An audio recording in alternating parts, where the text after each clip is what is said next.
Hi y'all, welcome back to another video. So happy to hear that you're here listening to this and tuning in. Welcome. Before this episode, I was quite wondering what would I want to bring in and what would I be talking about. And I was sitting here and I was realizing and thinking about the things that have really helped me build my confidence in myself and the way that I see myself. And you know how they say that confidence is something that you feel within and you almost embrace from within and you feel it from within. It's not something that comes out externally or maybe you wait for someone to give it to you. It's something that you would feel inside and is generated with your life experiences, the way you treat yourself, and maybe how you're raised in a community. Maybe seeing someone confident or seeing someone going after what they want is deemed or seen as envy, or it's something to be jealous of, or it's something that you'd say, oh, this person has a lot of ego in himself or herself, because we have the wrong idea of confidence and we think that confidence is arrogance. Growing up and really coming out of that shell and realizing that it's really not that. It's the meaning I had attached to it and the way that I would tell myself, whether it's the beliefs I had or things that I would every day tell myself, and it's something that has become like a pattern. And so with raising your self-esteem and boosting your confidence is acting like the person that you are, the person that you are becoming, and the person that you want to be like. So little things like asking yourself, what would a person who loved themselves do right now? If I loved myself in this moment, what would I do? If I had all the confidence I want and achieved the things I want, how would I feel? Where would I be? How would I speak? And what sort of people I would have around me?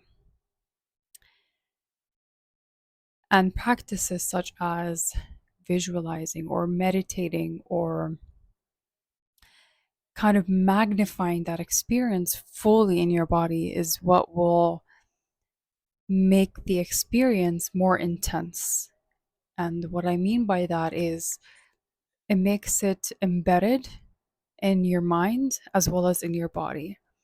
Because if your body knows what something feels like, it will generate and it will look for I was going to say like confirmations, but it's looking for almost like evidence that this is really. If I were to say that these glasses that I put on are glasses that I view my life from, ignore the flare, I'll take it off. Imagine I'm wearing this glasses, and this glasses is, my old beliefs, my old identity, everything that I was told when I was a child, and this is how I see life from. So these glasses are operated from my own set of beliefs in the past, and I'm living my present life through those through those glasses. Let's say I take it off, right? This is the reality that I see, right? And through looking through my own eyes without having those pair of glasses, which represent the old beliefs and things that I've been believing about myself, taking it off means that I'm seeing things as it is. That means that I'm not attaching any beliefs or anything to be because of me or making it look personal. But if I had those glasses on, right? And I'm, scanning in the environment to see if anything is against me or if anything is um,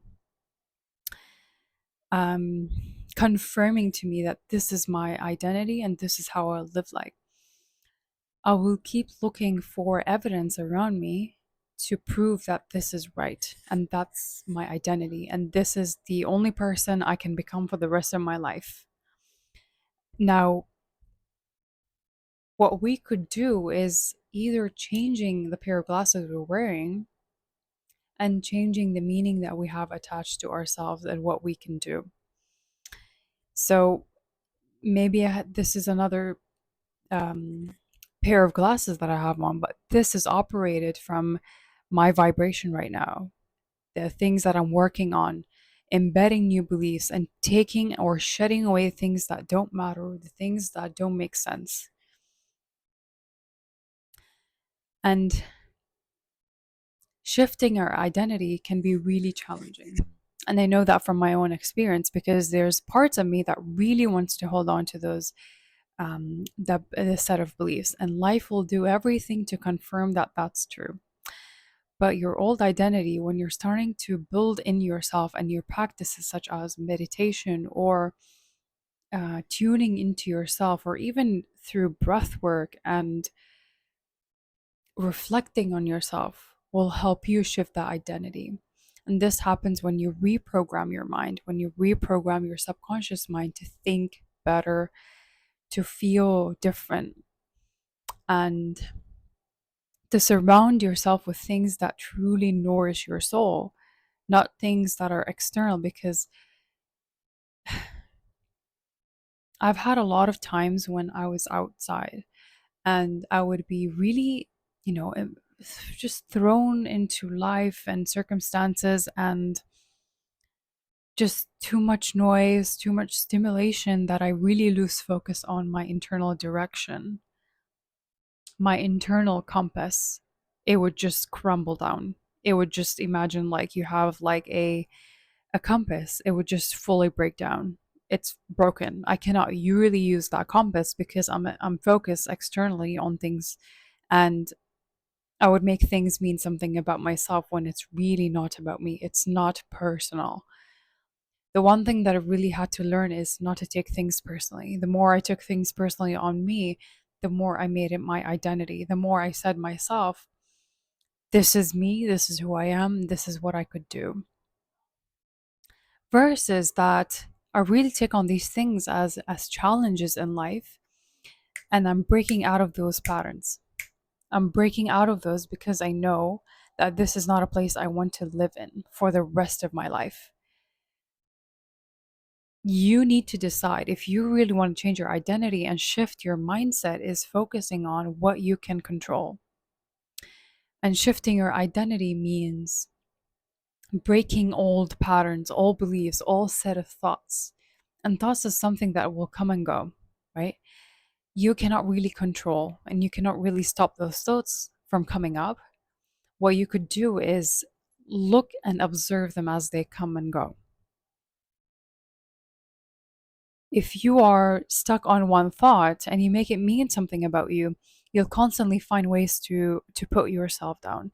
And I know that as women, what we tend to do is we compare, we get jealous, we think that maybe we don't matter, or someone has it all figured out and I don't have it figured out. How many of you watching right now that experience this constant battle that you have to prove yourself almost to every single person in your life?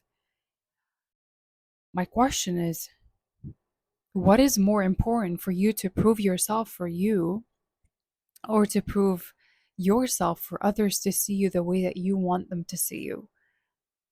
If that matters more to you, then I'm sorry, but this is not going to work in life. Everything you have dreamt of, everything that you have believed, everything that you have set your goals for, it will sort of start to come down to a level of I'm not enough and I don't believe that I can get to where I want to go.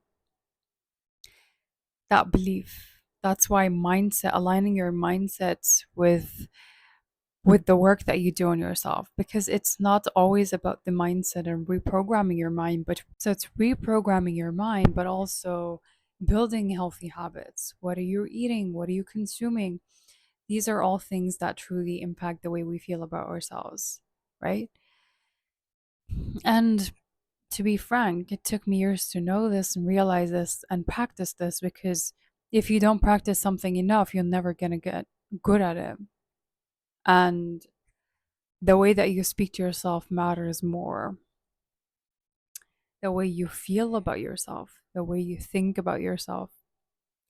And it's all an internal journey that we dive into as humans, and as women we evolve. But every time you're comparing, you're putting yourself 1% down, 1% down every single day, and it accumulates to a point where those set of beliefs and things you say to yourself almost like expand like a balloon. Think of it as like a balloon kind of expanding, and it pops one day.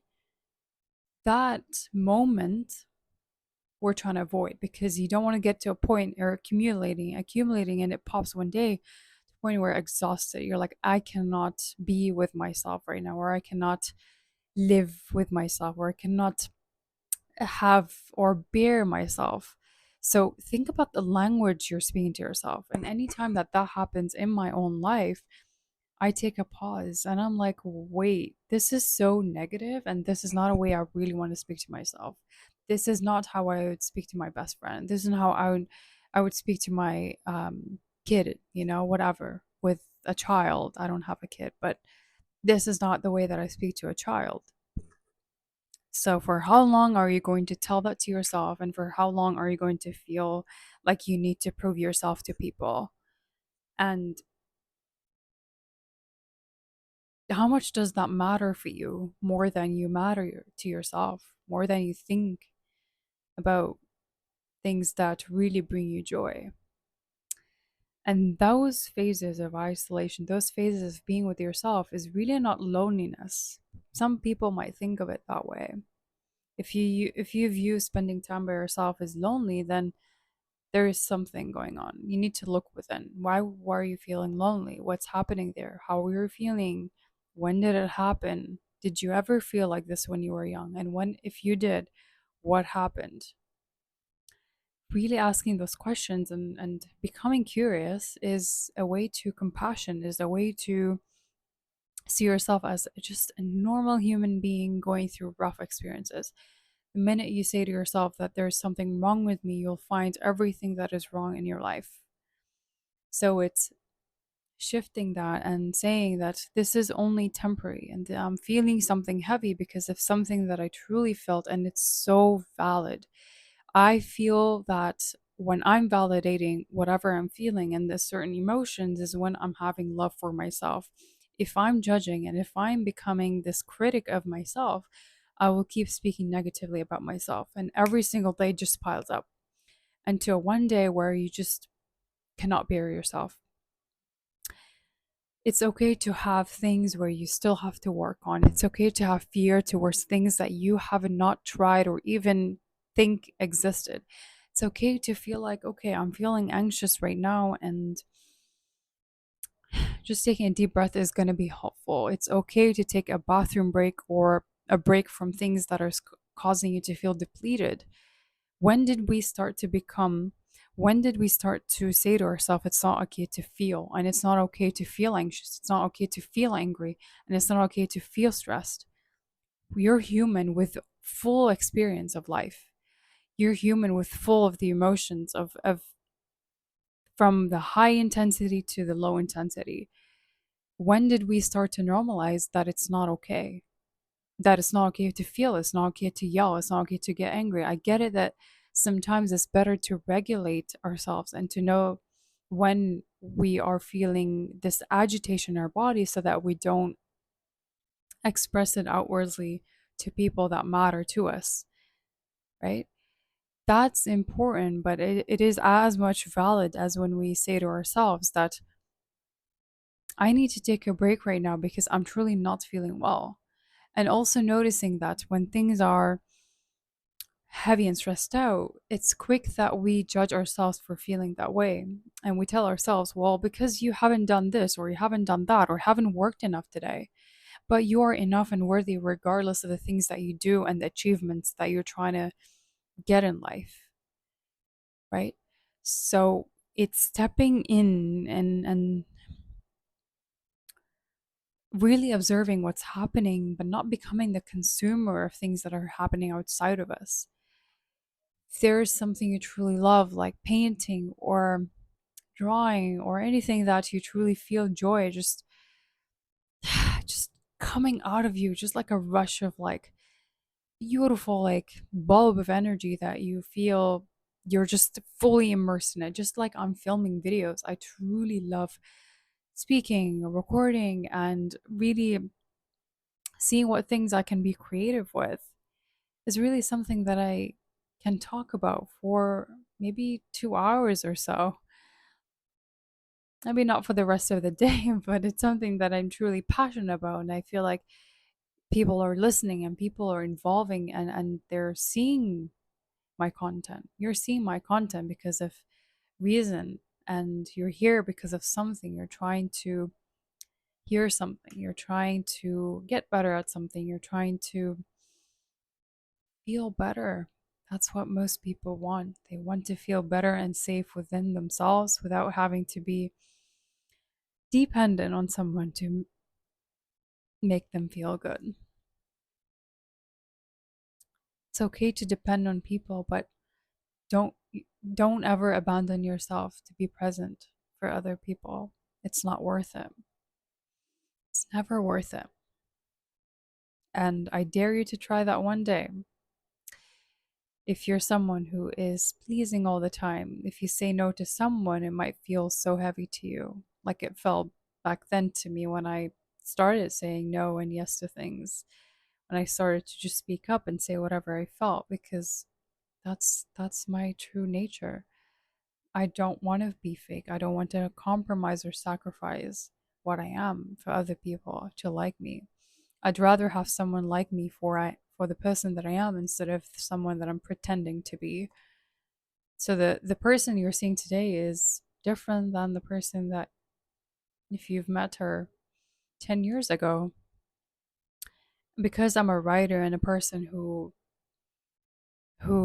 just have so many words to say and so many words that just pop up, I tend to write more than I speak. So I'm more like an internal visualizer, and I'm more leaning towards an introvert.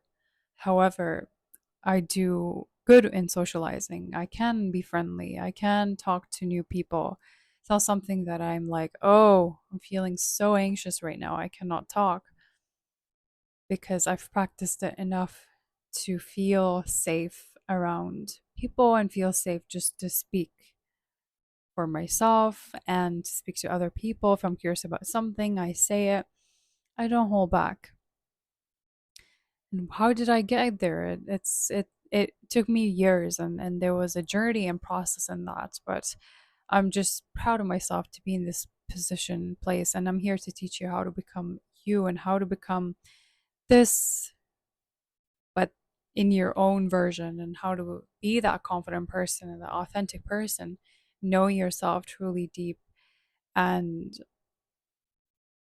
just stop the pretending and being put together when you are not.